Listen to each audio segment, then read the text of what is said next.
Hi, my name is Jordan Hancock, and today I will be talking about the problems when social media and perfectionism meet. Oftentimes, as we scroll through different social media platforms, we see pictures that look like these. The families are happy, the children are getting along, and everything seems to be going along, or getting along really well. However, that's not very realistic. Pictures really should look more like this.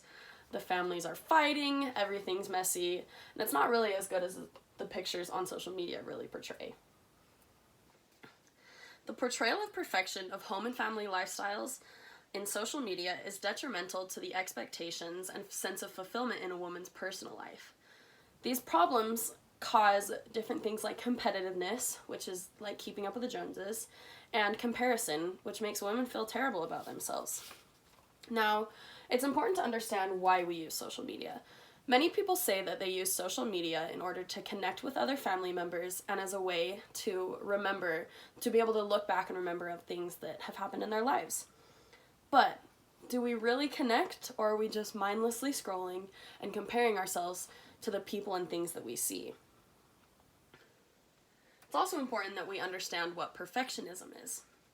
According to dictionary.com, perfectionism is a personal standard, attitude, or philosophy that demands perfection and rejects anything less. Now, the problem that we gain from social media is when social media and perfectionism meet together. One of the problems is the social comparison theory. And in a study done by Gail R. Bessanoff, she states that the social comparison theory states that we seek to compare ourselves to others we believe are similar to ourselves, particularly to determine our own levels of abilities and successes. The second problem is with the self-discrepancy theory. In that same study, Bessanoff says that the self-discrepancy theory may provide a link between research on moderators and the social comparison research on media effects. Self-discrepancies are representations of the self-concept of ways on which one falls short of some important standard. High levels of self-discrepancy can lead to things like dissatisfaction, disappointment, and shame, but also more serious long-term chronic effects like depression. The third problem is the third-person effect, which is our tendency to underestimate the effect that a persuasive message has upon ourselves, but to overestimate the effect that it has on another person. In a study done by Catherine Bell, she found that 72% of women compare themselves on social media 50 to 100% of the time. That is insane. That is majority of the time women are going around and looking and comparing themselves to what they're seeing. In that same study, she found that 75% of women, after looking at pictures of beautiful, thin women, felt worse about themselves. That's not okay, and we need to be able to recognize that those perfect women maybe aren't so perfect in real life.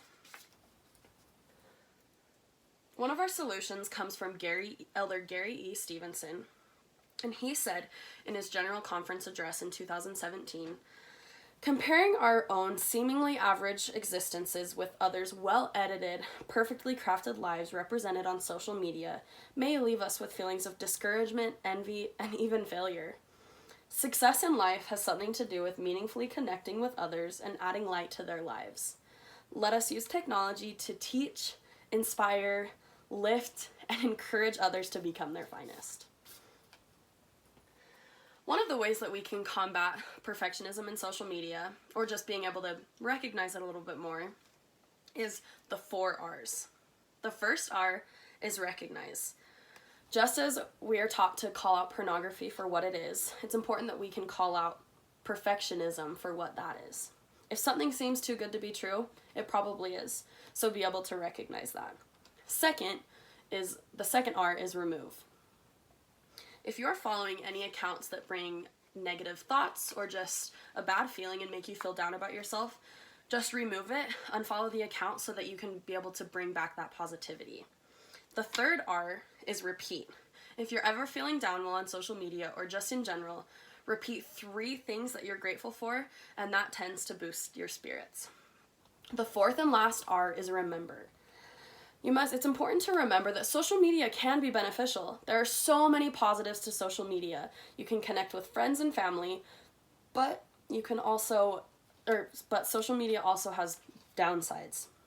And you also have to remember that in social media, no one really lives a perfect life. In conclusion, social media does have its benefits, but it also has its negative consequences that can ruin your self-esteem.